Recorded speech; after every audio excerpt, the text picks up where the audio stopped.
Anumang maisip at mapaniwalaan ng isipan ng tao, ay maaari niyang makamit. Isipin mong marinig ito at maisip, pero hindi ko nga kayang bumangon sa kama na may motibasyon, parang walang saysay, hindi ba? Ngunit dito mismo nagsisimula ang iyong pagbabago. Sapagkat ang tunay na humahadlang sa takbo ng iyong buhay ngayon ay hindi ang kakulangan sa swerte, talento, o pagkakataon. Ang humahadlang ay ang iyong pagtutol sa mga hamon. Ngunit kung handa kang harapin ang hindi komportableng sitwasyon nang may tapang sa loob ng 3 araw, maaaring tuluyang magbago ang direksyon ng iyong buhay. Diretso tayo sa punto. Ipapakita ng bidyong ito kung paano malalampasan ang pinakamabibigat na pagsubok at makikita mo ang tunay na pagbabago sa loob lamang ng 3 araw, batay sa mga prinsipyo ni Napoleon Hill, ang may akda ng mag-isip at yumaman. Kung mananatili kang nanonood hanggang sa huli, mauunawaan mo kung ano talaga ang nagbubukod sa mga taong binabago ang kanilang buhay mula sa mga taong nananatiling nangangarap lang. Alam mo ba kung ano ang nagkakahiwalay sa mga taong talagang nagbabago mula sa mga taong paulit-ulit lang sa parehong buhay taon-taon? Hindi ito talino. Hindi rin ito talento. Ito ay ang kagustuhang gawin ang mahirap. Parang simple, hindi ba? Pero iyan ang pagpiling halos walang may lakas ng loob na gawin. Puno ang mundo ng mga taong nais makamit ang pambihirang resulta, ngunit iniiwasan ang anumang uri ng hindi komportable sa abot ng kanilang makakaya. At dito mismo matatagpuan ang susi. Sapagkat ang hindi komportable ay hindi kaaway. Ito ang pagsubok na naghihiwalay sa mga nangangarap lamang at sa mga tunay na kumikilos. Ang paggawa ng mahirap ay hindi lamang tungkol sa lakas ng loob.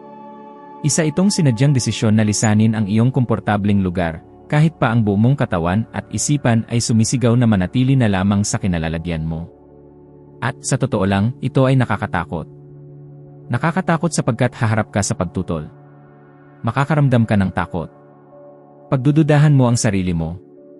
Ngunit sa mismong sandaling iyan nagsisimula ang pagbabago. Mismong si Napoleon Hill ay naranasan ito.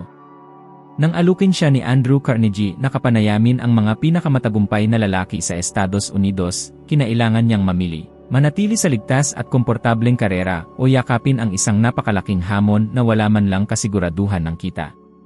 Tinanggap niya ito. At ginugol niya ang mahigit 21 taon sa pag-aaral, walang kasiguruhan ng gantimpala, walang katiyakang pinansyal.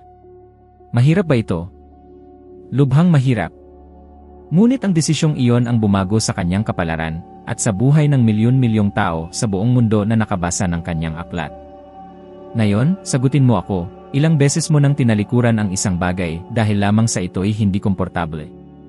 Ilang beses mo na bang ipinagpaliban ang isang proyekto, isang pag-uusap, isang mahalagang hakbang, dahil alam mong magiging mahirap ito o ilalagay ka sa isang mahina o delikadong posisyon? Diyan natitigilan ang karamihan.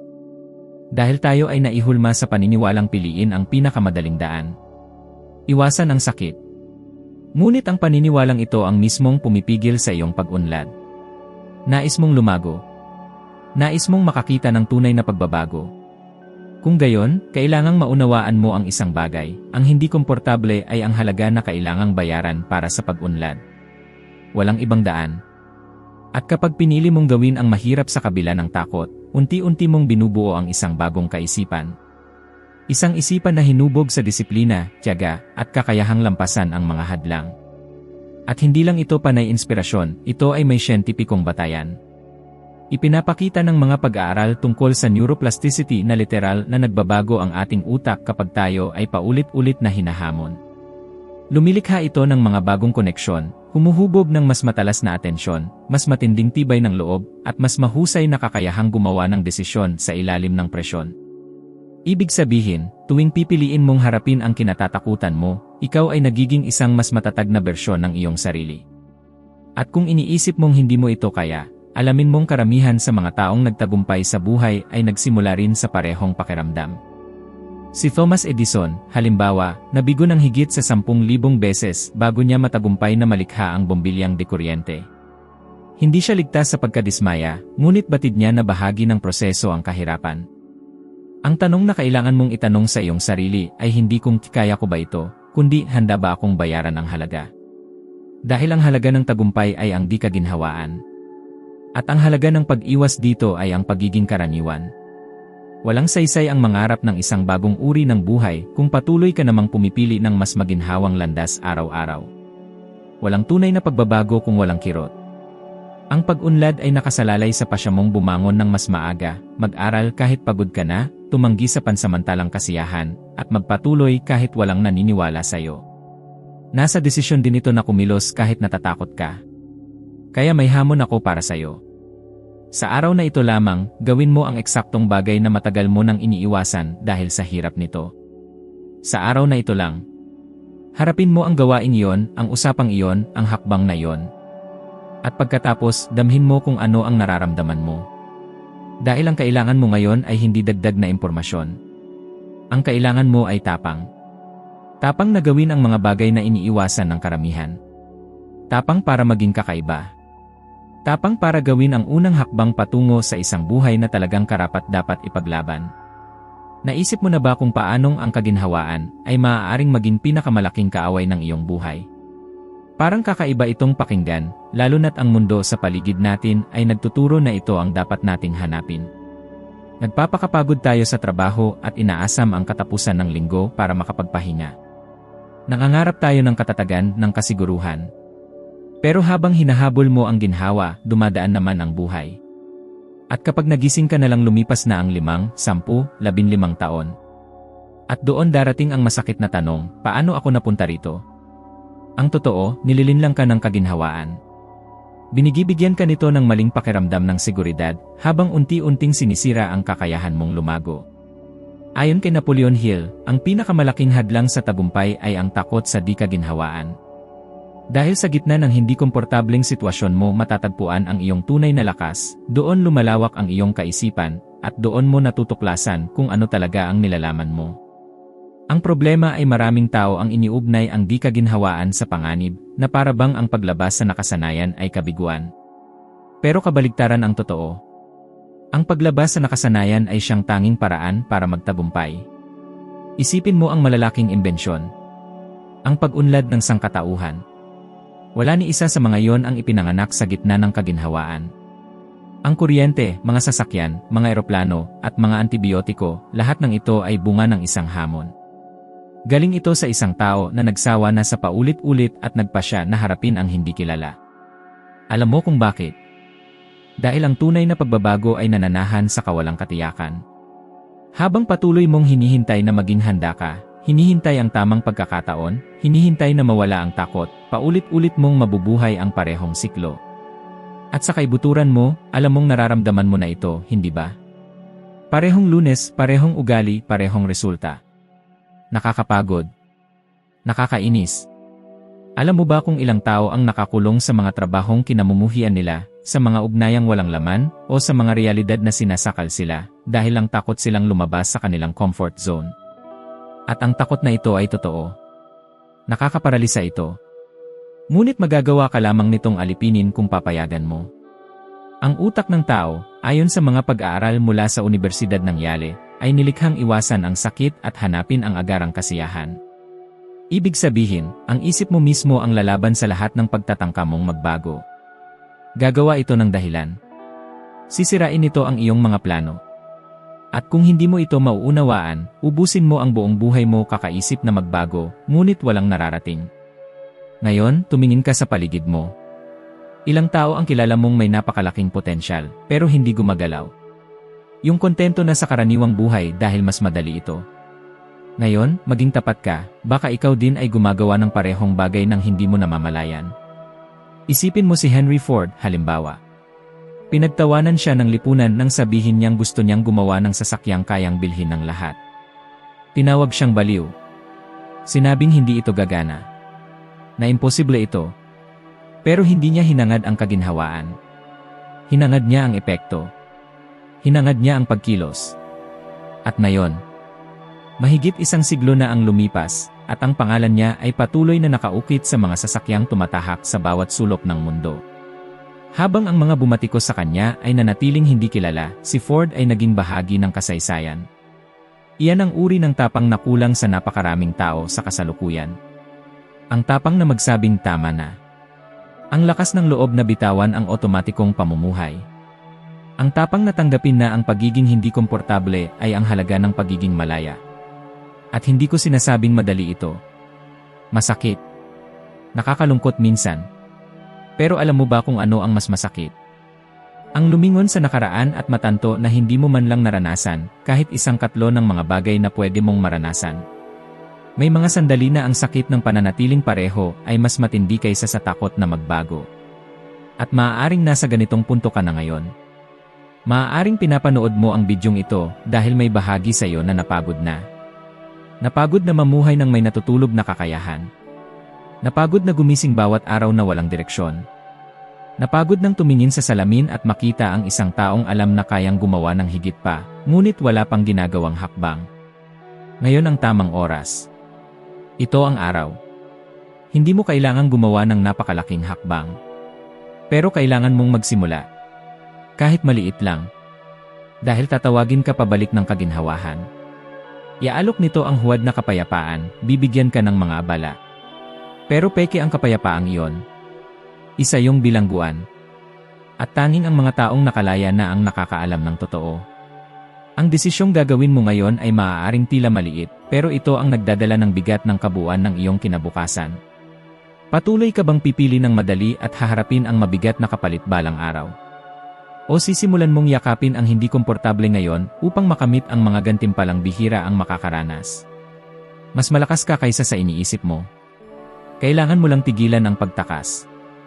Ang lugar ng kaginhawahan ay kung saan namamatay ang mga pangarap. Umalis ka na dyan. Bago pati ang sayo ay tuluyang mamatay. Ang landas patungo sa tagumpay ay madalas na pinaghihinalaang resulta ng swerte, talento, o kakaibang abanting taglay ng ilan. Ngunit ang katotohanan ay ibang-iba. Ang katotohanan ay ang daan na ito ay punang pagbagsak, pagtanggi, saradong mga pintuan, at mga araw na tila lahat ay mali. At kung hindi ka handa para sa mga ito, susuko ka sa unang liko. Dahil darating ang sakit. Lalapit ang pagkabigo. At mararamdaman mong parang wala kang nagagawang tama. Pero doon mismo matatagpuan ang susi. Hindi ito tungkol sa pag-iwas sa mga pagsubok. Ito ay tungkol sa paraan ng pagtugon mo sa kanila. Dahil ang mga hadlang ay hindi dumarating upang pigilan ka, dumarating sila upang patatagin ka. Ipinakita ito ni Napoleon Hill sa buong buhay niya.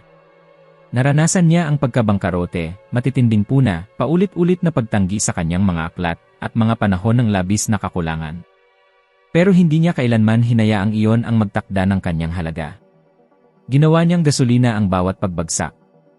Parang bawat hirap ay hamon mula sa universo na nagsasabing, tingnan natin kung talagang gusto mo ito. At talagang gusto niya.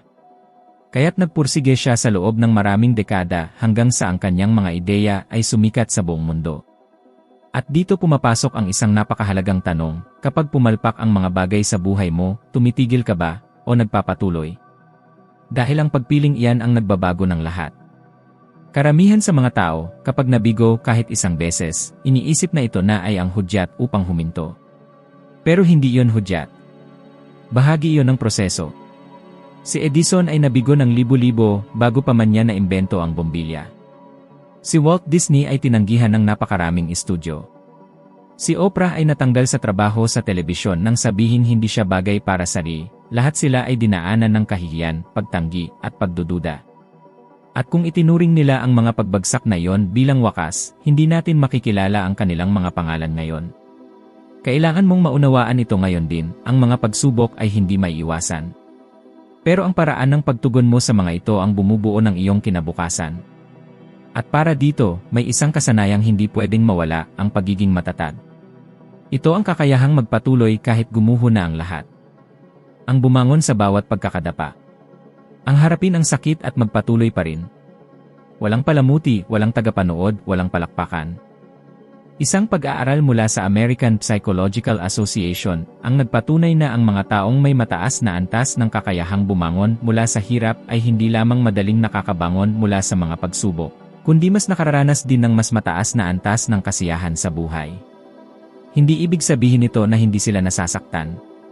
Ibig sabihin lamang, marunong silang gawing lakas ang kanilang sakit. At ito ay isang bagay na maaari mong matutunan at linangin. Pero may isang mahalagang bagay, ang kakayahang bumangon ay hindi nagmumula sa teorya. Ito ay isinisilang sa pamamagitan ng karanasan. Tanging sa pamamagitan ng pagharap sa tunay na sakit at pagpili na hindi takasan ito, mulang mahuhubog ang katatagan. Sa mga sandaling tila wala ng pag-asa, pero pinipili mo pa ring magpatuloy. Kapag ang mundo ay tila gumuho at ikaw ay nagpasyang gumawa pa rin ng isang hakbang. Doon hinuhubog ang iyong pagkatao.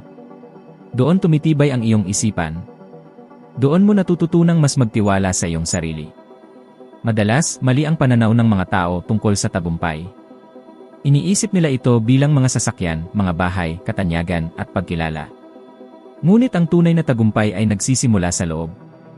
Nagsisimula ito kapag humarap ka sa kabiguan at pinili mong hindi ito maging sukatan ng kung sino ka. Kapag huminto ka sa pagtatanong ng bakit nangyayari ito sa akin, at nagsimulang itanong ano ang matututuhan ko mula rito.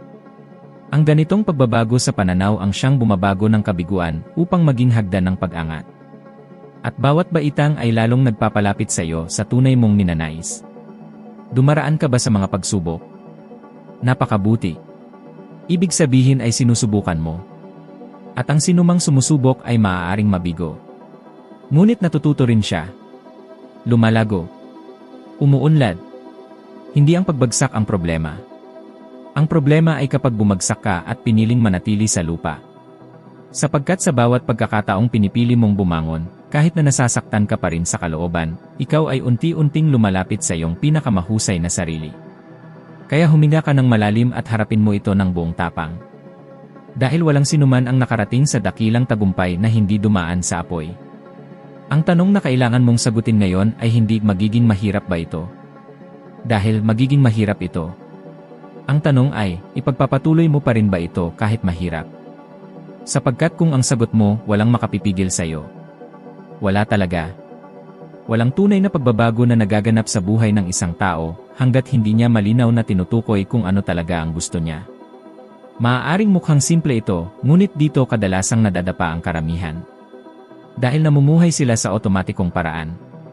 Gumigising, nagtatrabaho, nagrereklamo, nabubuhay lang pero walang direksyon. At gaya ng itinuro ni Napoleon Hill, ang mabuhay ng walang malinaw na layunin ay tulad ng paglalayag sa gitna ng karagatan na walang kompas. Maaaring gumagalaw ka pero wala kang patutunguhan. Hinahampas ka ng kahit anong ihip ng hangin. Naiiba ang landas mo dahil sa kahit anong balakid. At ang mas malala, pinipigilan ka ng kahit anong abala. Tinawag ito ni Hill na tiyak na layunin. At pinaninindigan niya na bawat matagumpay na tao, walang exception, ay may layuning napakalinaw at napakalalim sa isipan na halos nagiging isang pagnanasa. Isang naglalagablab na hangarin na gumagabay sa bawat desisyon, bawat hakbang. Hindi lang basta kagustuhang magkaroon ng mas maraming pera o maging masaya. Kundi ito ay, nais kong kumita ng 10,000 piso kada buwan sa pamamagitan ng aking negosyo bago matapos ang buwan ng Disyembre. O, nais kong lubos na baguhin ang aking pangangatawan sa loob ng 70 araw. Ang detalye ang nagbabago ng lahat. Dahil ang isipan ay nangangailangan ng kalinawan upang kumilos. Kapag walang linaw, ito ay nananatili sa pagkakastagnan. At alam mo na kung ano ang nangyayari sa mga taong nasa pagkakastagnan, wala. Wala talagang nangyayari. Marahil ay kilala mo ang mga taong matalino, malikhain, punang talento, pero hindi umaabante. Bakit? Sapagkat wala silang malinaw na layunin. Gumigising sila at hinahayaan ang araw na magtakda para sa kanila. Lumilipas ang mga taon at natututo na lang silang makontento sa kahit ano.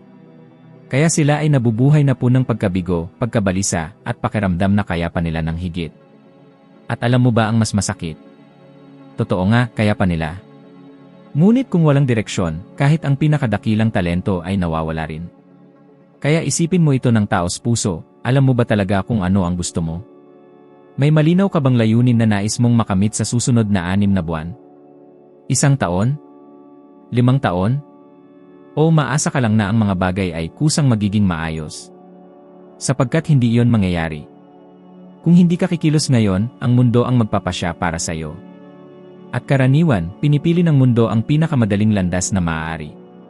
Mula pagkabata pa lamang, isinulat ni Napoleon Hill ang kanyang pinakamahalagang layunin sa isang papel at binabasa ito ng malakas araw-araw. Naniniwala siya na sa pag-uulit nito, napapalalim ang kanyang dedikasyon sa sarili niyang isipan. At ito ay pinatutunayan ngayon ng modernong agham ng neuro. Ayon sa isang pag-aaral ng Dominican University, ang mga taong nagsusulat ng kanilang mga layunin at madalas itong nire-review ay may 42% mas mataas na pagkakataon na makamit ang mga ito. Hindi ito mahika, ito ay siyensya. Kailangan mong magpakatino sa iyong nais. Isulat ito. Basahin. Ulitin.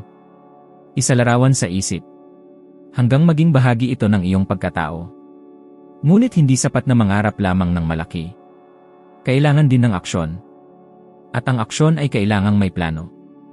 Hindi ito tungkol sa paggawa ng maraming bagay ng sabay-sabay. Ito ay tungkol sa paghahati-hati ng layunin sa maliliit na gawain araw-araw. Mga nasusukat na layunin. Konkretong mga hakbang. At higit sa lahat, pagiging tuloy-tuloy. Dahil ang pagbabago ay hindi nangyayari sa biglaang pagsisikap. Nangyayari ito sa disiplinadong pag-uulit ng mga pangunahing gawain. Mas mabuti pang gumawa ng kaunti araw-araw kaysa sobra-sobra, ngunit minsan lang sa isang buwan. Ang pinakakahanga-hanga rito, ang kalinawan ng isip ay nagdadala ng kaginhawaan. Ang pagkabalisa ay nagmumula sa kawalang katiyakan. Kapag may plano ka, gaano man ito kahirap, mararamdaman mong hawak mo ang kontrol. At binabago nito ang lahat. Maraming tao ang mas matagal pumili kung anong panonoorin sa Netflix kaysa magplano ng kanilang buhay.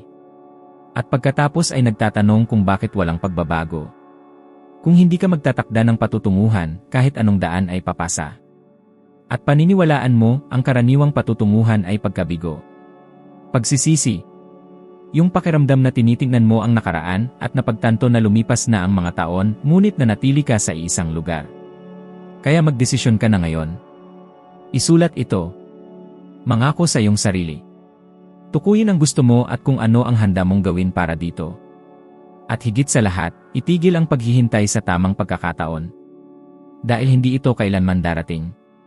Walang tamang oras para magsimula, mayroon lamang desisyon na huwag nang ipagpaliban pa. At ang desisyong iyon ay kailangang ikaw ang gumawa. Hindi mo kailangan ng mas maraming motibasyon. Kailangan mo ng kalinawan. Kailangan mo ng plano. Kailangan mo ng aksyon. At kung mayroon ka nito, hindi mahalaga kung saan ka nagsimula. Kasi ang taong may malinaw na layunin ay hindi madaling matigil, hindi magpapakilala sa sarili, hindi maliligaw sa gitna ng daan. Ang taong may malinaw na layunin ay maaaring madapa, pero palaging babangon ng nakatingin sa patutunguhan. Kasi alam niya kung saan siya pupunta. At ang taong alam kung saan pupunta ay palaging nakakahanap ng paraan. Naisip mo na ba kung bakit maraming matatalino, talentado, at mabubuting tao ang hindi umaangat? May mga ideya silang kahanga-hanga, nanonood ng maraming motivasyonal na nilalaman, nagsasanay, nanonood ng mga video, ngunit nananatili pa rin sa isang lugar. Alam mo ba ang kulang? Tapang para kumilos kahit hindi pa handa. Kasi ang katotohanan ay mahirap tanggapin, hinding-hindi ka magiging ganap na handa. At kung patuloy kang maghihintay sa tamang oras, mawawala ang buong buhay mo. Malinaw ang sinabi ni Napoleon Hill na ang aksyon ang tulay sa pagitan ng kagustuhan at katuparan. At hindi niya tinutukoy ang kahit anong aksyon. Tinukoy niya ang mga hakbang na ginagawa mo kahit may takot, duda, at kahit hindi pa kumpleto ang iyong mga kagamitan o sagot. Kasi dito nagkakaiba ang mga taong tunay na nagbabago ng buhay sa mga taong nananatili lang sa mga pangarap. Napaisip ka na ba kung ilang bagay ang hindi mo nagawa dahil inisip mong kailangan mo pang matuto, magplano, o maging mas handa? At gaano katagal mo yon ginawa? Buwan? Taon? O marahil isang dekada? May mga taong nais magsimula ng negosyo pero hindi nagsisimula dahil nag-aaral pa ng merkado. Gusto magsulat ng libro pero hindi nakakapagsulat ng kahit isang pahina dahil wala pang inspirasyon. Gusto magpalit ng karera pero palaging sinasabi na hindi pa ito ang tamang panahon. At habang lumilipas ang panahon, patuloy ang pag-ikot ng buhay. Dumarami ang mga araw na nagdaraan, at ang mga pagkakataong sana ay naging simula ng pagbabago ay nauwi lamang sa pagsisisi. Maging si Napoleon Hill mismo, bago niya naisulat ang Mag-isip at Yumaman, ay dumaan sa mga taon ng paghihinto at pagkahadlang. Alam niya kung ano ang dapat gawin, ngunit tila paralisado siya. Hanggang isang araw, pagod na sa pag-aalinlangan, nagpasya siyang sulatin ang isang tuwirang pananalita laban sa takot na parabang nilalabanan niya ang isang hindi nakikitang kaaway. Nasabi niya, kilos ako ngayon. Hindi mahalaga kung natatakot ako. Hindi mahalaga kung mukhang imposible. Ang pagkilos ang aking kalayaan. Mula sa sandaling iyon, nagbago ang lahat. Dahil naunawaan niya na walang mas malinaw na pangunawa kaysa sa kung ano ang dumarating pagkatapos ng pagkilos. Pinatunayan ito ng isang pag-aaral mula sa Universidad ng Columbia na nagpapakita na ang mabilis na pagkilos, kahit hindi perpekto, ay nagbibigay ng higit na kaliwanagan at kumpiyansa kaysa sa matagal na pag-isip at pagsusuri. Ibig sabihin, mas nagiging malinaw ang pag-isip mo kapag kumilos ka na kaysa bago pa man kumilos. Ang pagkilos ay lumilikha ng puwersa, at ang puwersa ay nagtutulak ng motibasyon. Huwag maghintay ng motibasyon bago kumilos, gamitin ang pagkilos para makalikha ng motibasyon. Ngayon, isipin mo, ilang beses ka na bang natigil dahil inisip mong hindi ka pa sapat? Ilang mga proyekto ang naiipon sa taguan dahil sa kakulangan ng e-struktura? Ilang mga ideya ang iniwan mo dahil natakot kang mabigo? Siyempre, natatakot ka, lahat tayo ay may takot. Ang pinagkaiba lang ay may ilan na kumikilos kahit na natatakot sila, at sila ang mga taong nagbabago ng kanilang buhay. Si Michael Jordan ay natanggal sa koponan ng paaralan. Si Steve Jobs ay tinanggal sa sariling kumpanya. Si J.K. Rowling ay nakatanggap ng 12 pagtanggi mula sa mga tagapaglathala bago naging tanyag ang Harry Potter. Wala sa kanila ang ganap na handa, ngunit kumilos sila, sinubukan nila, at dahil dito ay nag-iwan sila ng marka sa mundo. Habang ang milyon-milyong tao ay may kahanga-hangang mga kwento na hindi na isulat dahil masyado silang naghintay. Naghintay sila ng araw kung kailan magiging malinaw ang lahat, at ang araw na iyon ay hindi kailanman dumating. Kailangan mong maunawaan na ang pagsisimula ay mas mahalaga kaysa sa pagiging tama. Ang unang hakbang ay hindi kailangang perpekto, kailangan lang itong gawin. Kapag kumilos ka, tumutugon ang buhay. Nagre-react ang universo. Dumadating ang mga oportunidad. Bumubukas ang mga pintuan. Ngunit wala sa mga ito ang mangyayari kung mananatili kang nakatigil, naghihintay sa perpektong sandali ng ganap na kumpiyansa. Kaya narito ang hamon, pumili ka ng isang bagay na matagal mo nang ipinagpapaliban, maaaring linggo, buwan, o taon na. At simulan mo ito ngayon. Kahit na may pag-aalinlangan. Kahit hindi mo alam kung paano ito ikot. Magpadala ng mensaheng iyon. Mag-record ng video na iyon. Simulan ang proyektong iyon. Kumilos kahit may takot. Dahil dito, nawawala ang kapangyarihan ng takot. At kapag kumilos ka, may nagbabago sa loob mo. Tumitigil kang tingnan ang sarili bilang isang taong puro pangarap lang, at nagsisimula kang makita ang sarili bilang isang taong lumilikha. Hindi mo kailangan ng katiyakan. Kailangan mo ng tapang. Hindi mo kailangang maging handa. Kailangan mong maging bukas palad. At kung gagawin mo ito ng 3 araw ng sunod-sunod, magugulat ka sa lakas na bubuhayin mo sa iyong sarili. Dahil ang pagkilos ay hindi lang nagbabago ng mga resulta, binabago rin ito kung sino ka. At mula doon wala nang magiging katulad ng dati. Ang tunay na kaibahan ng mga taong nagbabago ng buhay at ng mga patuloy na nananatili sa isang lugar ay ang kabustuhang kumilos bago pa man sila maging handa. Ito ang pinakamahalagang punto sa lahat ng ating pinag-usapan dito. Sapagkat habang hinihintay mo ang kumpiyansa, kaliwanagan, o perpeksyon bago gawin ang unang hakbang, mananatili ka sa kinalalagyan mo. Ngunit kapag naunawaan mo na ang pagkilos ang nauuna at ito ang nagbubukas ng daan, nagsisimula ng magbago ang lahat. Dito nagmumula ang pagbabago ng intensyon sa resulta, ng hangarin sa tagumpay, at ng pag-isip sa realidad. Ngayon, kung naramdaman mong may nagising sa iyo sa nilalaman na ito, handa ka nang umakyat ng isa pang hakbang sa iyong pag-unlad. Ang susunod na video na lalabas sa screen ay magdadala sa iyo ng mas malalim na pag-unawa na magpapabuti sa iyo ng 1% kaysa sa iyong kasalukuyang estado. Salamat sa pagsama sa akin hanggang sa puntong ito. Hihintayin kita doon.